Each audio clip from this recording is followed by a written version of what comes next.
Hello, everyone. Thank you so much for joining us. This is the Homework Starts with Home due diligence training, and we will be recording this session. So if you do end up needing to rewatch because you missed something, we'll have this available, and we'll also be able to share the PowerPoint as well. I'm not exactly sure what the logistics are yet for putting it on our website versus emailing you. So we'll figure all of that out and then make sure to share it with you. And if you were on the meeting earlier for Family Homeless Prevention and Assistance Program, this will be really familiar to you as we go through this process. And so I'm Diane Elias. I work at Minnesota Housing, and my pronouns are she, her, and work in the Housing Stability Division at our agency. I just want to really congratulate all of you for receiving an award for these funds. It's an incredible program that's made quite a big difference in the lives of households with children and also youth or unaccompanied youth. One thing that I just noted in the board report this time for performance was that not only does this program do a stellar job of reaching households that might be disparately impacted, so for example, 67% or higher households of color, but it also has a really high stably housed at exit percentage of around 95% for the programs that we measure between 2020 and 22. And so just really amazing performance for this program, even though it's a smaller program that is available through our agency. And so I'm working here today with Nancy Urbanski and Meredith. And so I'll probably turn it over to Nancy next to introduce herself. Good afternoon, everyone. I'm Nancy Urbanski. My pronouns are she, hers. I work most closely with Diane at our agency and also with Meredith during this time of year in both the Homework Starts with Home and Family Homeless Prevention and Assistance programs. And I would just really want to congratulate you on your awards. It was a very highly competitive RFP process. I think the most competitive in the 3 program RFPs that we've had, in addition to the pilot, which first led to the launching of this as a permanent program. So just really happy that you're here, you made it, and we're very excited to working with you over the next 2 and/or 4 years, depending on the grant term for which you signed up. So I will pass it back to Meredith. Good afternoon, everyone. My name is Meredith Mayrand. I use she, her pronouns. I work on the business operations team here at Minnesota Housing, and we'll be working very closely with you through the due diligence process. So it's good to be here with you all today.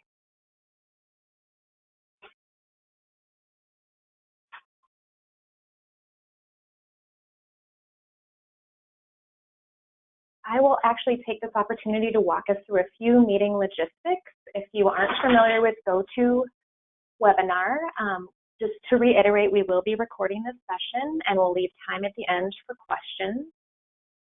Feel free to put questions in the chat or raise a hand at the time that we're taking questions. And before that, please mute your line unless you're speaking, and don't put your line on hold as it could trigger hold music. There are a few ways that you can send in questions, as I mentioned, either by putting it in the chat, and we'll be able to save that up for the question and answer period at the end, or by raising your hand. And at that time, we will unmute you and allow you to speak.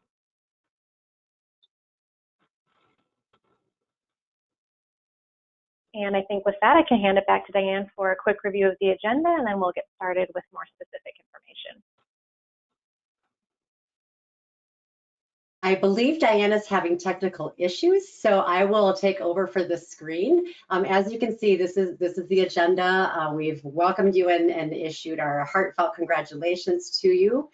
So we'll be reviewing our due diligence items. We have kind of 2 categories. We have the general due diligence items and then the program specific due diligence items. We'll be reviewing the submission process and the deadlines. We're going to briefly talk with you about our Homework Starts with Home learning community, and then make sure that we have ample time to answer any questions that you have.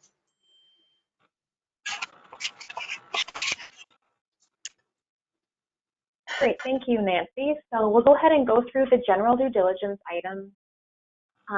There's a few things I'll go through in detail. We're going to talk about the grant contract agreement, the board resolution, proof of insurance, and then electronic funds transfer forms, basically payment information for new grantees or if any of your banking information has changed since you last worked with us. So in the contract materials that were sent to you, there was a draft contract agreement. So we suggest that you review the entire agreement and all of the exhibits to understand compliance with the program and assure that the information included for your agency is accurate. I would call your attention specifically to the authorized representative information. I believe that's in section 6 of the contract, just to confirm that that is the point of contact for the grant. If there's any questions that come up as you're reviewing, please feel free to send that to us and we can have a discussion about those terms. The version of the contract that was sent to you is a draft only for your review. Electronic signing of the contract will be initiated via DocuSign by Minnesota Housing once all of the due diligence items have been submitted and approved. So in addition to your due diligence items, we will need the names, email addresses, and routing order, if applicable, of your authorized signers so we can route it appropriately in DocuSign when that time comes. We're going to call out a few important dates to note on the grant contract agreement: the effective date, the grant period, and the expiration date. So the effective date for these grants will be October 1st, 2023, or whenever the grant contract agreement is fully executed, whichever date is later. This is the date by which all parties have executed the grant contract agreement, including both your signers as well as ours. And it's the date when you can start incurring costs under the terms of the contract. So any expenses incurred prior to the full execution of the agreement by both parties is not allowed. So this round, there's actually two different grant periods. There's a 2-year term and a 4-year term. So depending on which one you are awarded, you'll note on your contract that the grant period will last through either September 30th, 2025 or September 30th, 2027. And this is the time period in which your grant proceeds must be incurred and expended. So no funds could be used prior to or after this time. And then the last date I'll mention is the expiration date. And that will be 3 months after the end of the grant period. So for the 2-year term, that will be December 31st, 2025. For the 4-year term, it would be December 31st, 2027. And this allows additional time to submit all final reports and documents and requirements. And then Minnesota Housing can make any final payments to your organization, or your organization can return any unexpended funds.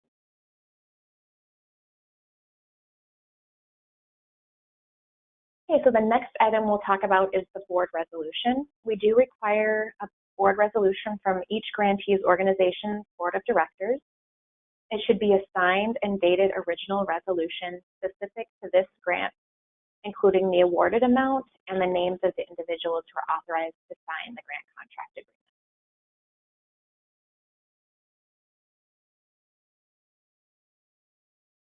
Next up is proof of insurance.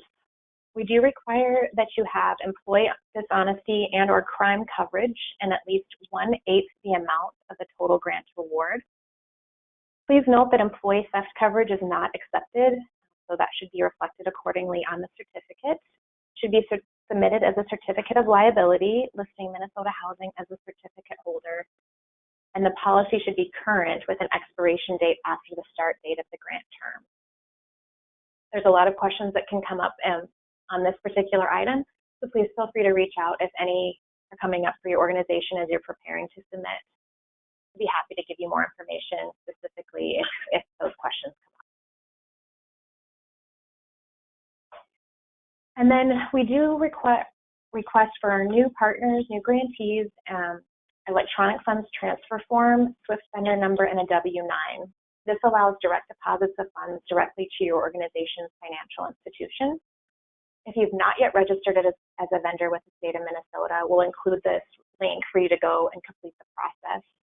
You'd also want to submit your W-9 in addition to the SWIFT vendor number and your electronic funds authorization form.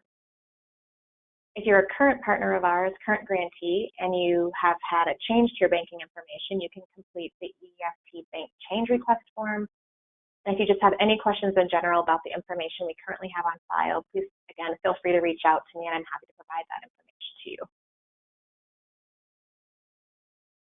All right, and with that, I will hand it back over to Diane and Nancy to discuss more program-specific items.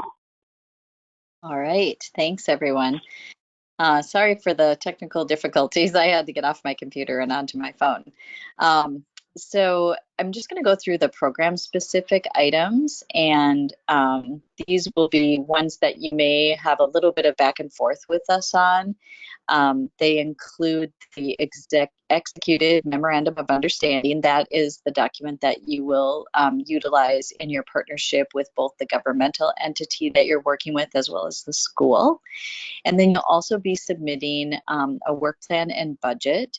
In the agreement itself, these are sort of combined and known as the work plan, but when you're filling them out, the work plan is more of a narrative Word document, and the budget is a spreadsheet that you'll be filling out to identify how much funding you're going to be putting into each category. And then you'll also be providing that information for any of your subgrantees or providers that you're working with that will also be receiving funds. And finally, you'll have a contact information form that you'll be submitting to us that'll identify who we connect with when there is some information to share, or we have maybe a client request or an issue presents to us that we need to share with you. And next slide. All right, so the Memorandum of Understanding is signed by all the parties in the collaborative that are working with this program. At minimum, it has to be the Housing Trust Fund Administrator if you're utilizing those funds, the Family Homeless Prevention and Assistance Program Grant Administrator if those are the funds that you're using, both if you're using both funds, and then the participating school, which is usually at the level of the superintendent, and participating local government entity, which are often counties, but also could be maybe a city or a public housing authority that you're working with. And then any other subgrantees that you might be operating with, especially with the Family Homeless Prevention and Assistance Program, sometimes you'll have a subgrantee partner. And the Memorandum of Understanding basically just includes the roles and responsibilities of each partner so that when you're operating your program, everybody knows who's responsible for what. So it outlines who's responsible to do the HMIS and who's responsible to do the referrals or identification of students. It's just really helpful to have that in place.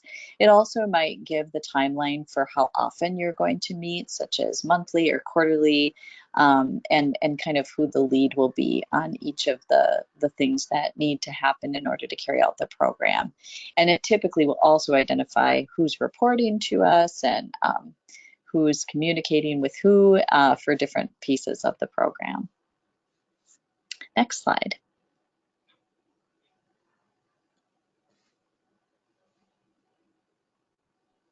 So I'll just highlight a few of these examples. I think that monitoring and oversight of the program should be identified in the Memorandum of Understanding, and that's just outlining who's going to be responsible for helping monitor whether the program is successful, including that file monitoring that needs to take place. And because you're reflecting the program guides that already exist for Housing Trust Fund and for Family Homeless Prevention and Assistance Program, you're following the guidance there. So for example, for the Family Homeless Prevention and Assistance Program, you're monitoring annually those client files. And then you also want to make sure that whoever is going to be submitting the reports, that you'll be doing likely a combined report to us each year for the annual narrative report, and it'll include information about Housing Trust Fund and FHPAP expenditures, but it will be one report that'll be submitted. So you'll be giving that to us directly. And as you're probably aware, the contracts for FHPAP are separate from the contracts for the Housing Trust Fund. And so sometimes your partnership might have one entity that's responsible for the FHPAP contract and one entity that's responsible for the Housing Trust Fund contract. And you just want to make sure that your MOU is demonstrating the coordination of when those reports are due to us. In some circumstances, there may be reports for one funding source that the other funding source doesn't require, but it'll be outlined in the agreement and the reporting sort of timeline. So you should have some clarity on what that looks like and then be able to reflect that in your Memorandum of Understanding. Next slide. All right. I think it skipped over the work plan. So there will be a work plan that you'll provide to us that just highlights any changes that were made that differ from the application.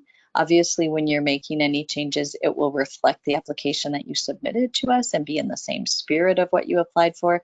But we recognize that if you did not receive full funding, it might be that you won't be able to, serve as many households or be able to do a component of the program that you thought you might be able to do if you had enough funding. And so that's where you can detail this information here. And then for the budget, you'll be working with the budget to describe, again, those changes as a result of what the funding award is. And you'll be describing that for all of the partners that are receiving those funds. So this budget will definitely be different than the one you submitted because the amounts are likely going to be smaller than what you initially applied for. And the biggest thing that I would suggest again is just making sure that it's within the spirit of the initial application. Don't include new line items that weren't in your original application, because then we have to go back and have a lot of conversation about why you had to include this item when it wasn't in the original budget. So try to stick to the original categories that you utilize. And for the most part, what people do is they just adjust the budget proportionate to what the award was. But I realize that sometimes that can be tricky because maybe you planned for 2 staff people and we gave you enough for 1.5 staff people, and you might have something else there that you want to be thinking about. The other thing is that in the administrative section for FHPAP, our current program guide, when at the time that the RFP was released, said that FHPAP administrative expenses could go up to 10%. But then we revised the program guide to allow for 15% to be the cap. And so we're anticipating that that will be the cap for the biennium beginning October 1st as well for FHPAP. So you may want to revise the administrative cost if that needs to be revised, and we would accept that as being a little bit different from the initial. All right, and next slide. So we do have a contact information form, and that's just really important for us because, again, we need to know who we contact in the event of an issue or a communication situation that we might need to be providing to you. And so we just want to make sure that we have sort of who the administrators are for both programs. And then we want to be able to provide contact information also to households that are seeking assistance. And the information that we have will be posted on Minnesota Housing's website. So what I would say for this particular form is just be really cognizant of who it is that you're putting on there. Make sure that they're available to be able to take those phone calls or emails from households. It might be that the person you're choosing to be the contact person for households is maybe different than, say, your administrator staff that runs the program, just because of how you do business at your agency. And next slide. All right, I'm going to turn it back to Nancy. And see, with Nancy on camera, then everybody's going to be paying attention now, because I know it gets really tough in the afternoon and right after lunch too to pay attention to all of this. So Nancy will go through how to submit all of this information. Thanks, Diane. And trust me, you're all glad Diane solved her technical issues. I was ready to step in, but I I wasn't familiar with the slides as well, so I would have been reading. So thank you, Diane, for making it work. You can go to the next slide, Meredith. Thank you. So please submit your documents to the grants email that's listed on this slide. And just want you to know that this email is monitored regularly throughout the day. And because this email will be receiving a high volume of submissions, not for just this program, but for other programs such as FHPAP, where we're also in the process of executing contracts, we'd appreciate it if in the subject line you'd put in the project name. So in this case, it's Homework Starts with Home. You can abbreviate that, HSWH, and then also your grantee name. And you don't have to wait until all your documents are finalized before you submit. You can actually submit them as they're ready. And this relates especially to the work plan, the budget, and the Memorandum of Understanding, or the MOU, as it sometimes takes some back and forth to get these documents through approval. So we encourage you to get those to us as soon as you can. And when you submit the MOU, please first submit an unsigned version. And this is the case even if you're an existing grantee, you may not be making any changes to the template, but we're learning as we review MOUs, and then program questions come up, and at times we refer back to the MOU, and then we realize like, oh gosh, that's one thing we didn't think of. So rather than have you obtain those signatures, you submit to us. We'd hate to see that we request a change and then you have to go back to those signers again, because you could lose significant time. So if you submit an unsigned version to us, we'll review that as soon as we can to give you that feedback. And because of that, especially think about the MOU earlier in the process, because as you're obtaining those signatures, we find that learning from you, if you're a current grantee, that sometimes it can take a while, especially as it relates to school staff. While superintendents generally work year-round, summer is probably the one time to get a breather, so they're not always in the office as frequently. And then when submitting your general due diligence items, which are the documents that Meredith covered, PDF version is fine. And then submitting the program documents, such as the work plan and the budget, please submit those in the original format. Next slide, please. The deadline for the due diligence items is Thursday, August 31st. And these items, as we stated, must be reviewed and approved by Minnesota Housing before we will send you the contract agreement to be signed and executed. And so expenses incurred prior to the contract start date cannot be reimbursed. And so it's important to submit those documents to us by the deadline. And that said, life happens. Sometimes there's just delays we can't control. And so let us know as soon as possible if you don't believe that you'll be able to meet this deadline. If you have any program-specific questions, you can reach out to Diane and me. And for general due diligence questions, you can reach out to Meredith via the grants email shown on the screen. She is the individual that monitors that. Next slide, please.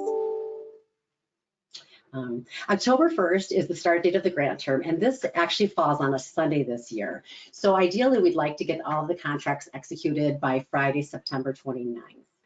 When we inform you that your due diligence items are all approved and that the contract will be getting sent out to your authorized signers, we do ask that you give those signers a heads up. Let them know that they'll be receiving an email from Minnesota Housing via DocuSign, as those contracts will be executed and signed by using DocuSign. Next slide, please. I want to just spend just a few minutes talking about our cohort learning community. And pardon me, I'm sorry I didn't shut my phone off. So I apologize. Oh, it's my watch. I have to ignore it. So for the Homework Starts with Home program, we meet grantees in a forum and manner that we consider to be called a cohort learning community. And if you exclude this pilot, this is actually only the third round of funding since Homework Starts with Home became a program. So while we don't consider it to really be in the infancy stage, we do consider it to be a relatively young program developmentally compared to other programs, such as FHPAP, for example, which was established in 1993. And the concept of this cohort community is to share our experiences of implementing the program and to learn from each other. And that includes Minnesota Housing staff. We're learning just volumes from both our previous grantees and our grantees that are executing the existing programs. An example of what we learned during the first and second rounds, for example, is that due to the complexity of this funding, which includes the requirement of developing these collaborative relationships, we learned that for new providers, it can take a while to ramp up the program to actually begin serving households at the projected capacity. And we also have learned that for many households in this program, just due to the complex challenges that they can face, that oftentimes they are needing longer term assistance. And so both of these learnings and insights led us to provide the option during this application round for you to select either a 2-year or a 4-year grant term. So this cohort community kind of allows us to pause and reflect on how the program's working and offers opportunities to share resources and information with each other. Next slide, please. So we'd like to know if you're interested in participating in this approach and whether you'd be interested in playing a role in developing and leading agenda items. We'd also like your input as to how students or families can play a role. And to be fully transparent, we did briefly consider not showing these 2 slides and talking about the cohort learning community, and our current grantees know this, that we haven't been meeting as a cohort in a manner and frequency that we intended. And we are really excited, however, that our Housing Stability Division will be hiring additional staff to join our grants team, our small but mighty, we like to think, grants team. So we do plan on scheduling and conducting cohort meetings on a regular basis for this biennium. We'll talk more about this in the future, but we just wanted to kind of plant the seed and appreciate your taking time to think about what this can look like going forward. And with that, we can take any questions that you have. There are 2 ways to ask questions. You can either drop a note in the chat, or you can raise your hand using the raised hands features in the menu, and then we will look for that and we can unmute you and call on you to ask your question.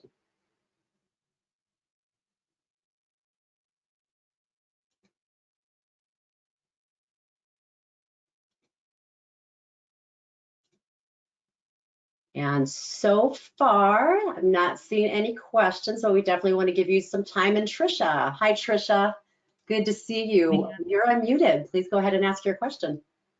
Hi, Nancy. I have a question. So as you know, we have a current Homework Starts with Home grant. It will end in 2024 for our current service area, and we're expanding it then under this new grant. If we have leftover funds, in the past we've had extensions. What happens with the extension given that we have now a new grant that covers that kind of gap here? Trisha, we can take that conversation offline. I guess it would depend in part on, if we were to consider that, how much funding we're talking about, like how much funding you have left. Our general messaging has been that we're not planning on issuing contract amendments, but it's not necessarily off the table if we're talking about a significant amount. So happy to talk with you further about that. Okay, thank you. Absolutely. I think it does bring up a good question, though, about HMIS and having overlapping providers. And I don't know if we've faced that before. If we have a new provider that'll be set up versus utilizing the same, I'm assuming it'll be a new provider, but then trying to operate both at the same time might be a challenge for a couple of our administrators. Just remembering which Homework Starts with Home provider that you're entering into HMIS. Yeah, that's a good point, Diane.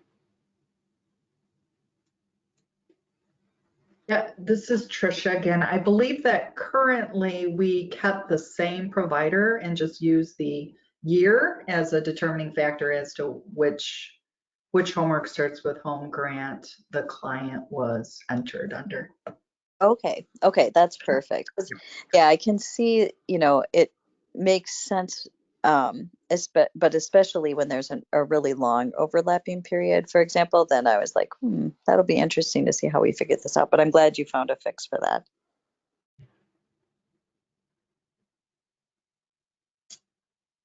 Okay, I do see a question in the chat. Can our revised work plan and budget be a combined document with FHP and HTF that Ramsey County and LSS will each submit with our due diligence? I'm processing, Diane. So I think it is the same budget document, right? Whether it's submitted for Housing Trust Fund or for FHPAP. I want Meredith to kind of verify that, but I think it is the same budget document. It's just that you're both using it as a contract exhibit. Is that what you mean? Yes, if that's the question, I'll just jump in and confirm that yes, the budget and work plan should be the same for both programs, and then submitted with each so that they're both in the file for both grantees, but the same information. Great question. So you can think of it this way. It's like Homework Starts with Home is a project, right? It's one program. However, we have two different funding sources, which makes it unique compared to some of the other grants that we administer at Minnesota Housing. And therefore, we have two contracts, one HTF and one FHPAP. What ties those two funding sources together is the Memorandum of Understanding. And that, in a sense, is what, it ties it together as one existing program. So therefore, when you submit the budget and you submit the work plan, it will be submitted as your collective project, regardless of whether you have one or both funding sources. I hope that makes sense.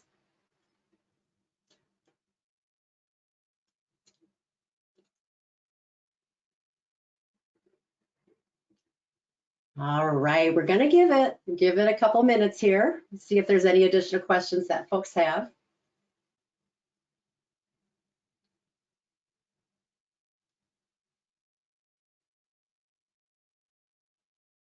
Nancy, I'll just give like a little bit of context for the funding, because you may hear from other applicants or know of other applicants that applied. We did receive about a dozen applications requesting 17 million, and we only had 5.5 million to provide. We typically only have 3.5 million, but the legislature awarded us 2 million in addition added to the base, and that will also be available moving forward. So it was quite a competitive RFP for Homework Starts with Home this time around. We often get applications, maybe like 8 applicants, and so this was a little bit more significant. It made the decision making very challenging. So the fact that you all made it to the final round, just kudos to you on being able to do that. We just had some really great applications, and it was really hard to make those final decisions, but appreciate also those of you that participated in some of the other grants that we had issued, like the capacity building grant. I can't remember what it was called exactly, but for Homework Starts with Home, where you could receive funding to just explore the concept. And we've seen a couple of different organizations benefit from that type of grant. I hope we get to do something like that again, because I think it really makes a difference when the grant applications come in as well. So thank you so much. One thing that I'll add, and then if we don't have any more questions, I think we can close, but we are continuing to keep an eye on things. That's correct, Stephanie. We had a little bit over 17 million in requests and a total of 5.5 million available. The legislature the governor's budget actually included more funding, and I think that the additional funding stayed there for quite a while, and then in the very end it tapered off down to 5.5. So we were really happy for an increase, and that said, disappointed that we didn't get more, because we are really seeing such a demand, and the resources just aren't ample enough for us to provide statewide coverage. But obviously that's something that we would love to see in the future. It's a very popular program that has bipartisan support, generally speaking, because it's serving, the whole idea of serving families with an often, homeless youth is really touches, I think, everybody's heart. But just as the negotiations were going on, it eventually just got chipped away. The one thing that I want to add too is that, as we're working through these, the budgets and and other documents with you. Want to stress that Diane and I, and then Meredith, certainly if you have general due diligence questions, we're very happy and willing to meet with you rather than have this back and forth email. We're sometimes it's just easier to reduce the back and forth if you have a couple questions. Like we can just set up a quick Teams meeting, even if it's 15 minutes, a half hour, what have you. And then the same goes for financial staff with the budgeting. If you want to get your financial staff in the same virtual room with us, we're very happy to do that. We prioritize during this due diligence phase. We really prioritize being available and accessible to you and being responsive as these documents come in. So please don't hesitate to reach out to us. Nancy, I just wondered if Darren was in our meeting. I know that he's been very busy, but if he is, we could introduce him too as the Housing Trust Fund Program Manager. Yeah, I'm not sure if Darren is with us. Darren, I'm here. Oh, hey. Sorry to exclude you, Darren. I'm not able to see all the attendees for some reason. So yes, we want to welcome Darren Cadet. Many of you know Darren if you are currently an HTF administrator, whether it's for Homework Starts with Home or HTF proper. Darren is our HTF expert. We often defer some of the complex questions you send us to Darren because this is kind of the field he works and lives and breathes in every day. So Darren, I don't know if you have the ability to go on camera for a minute and pop in and say hi. Putting you on the spot. I think I'm on camera.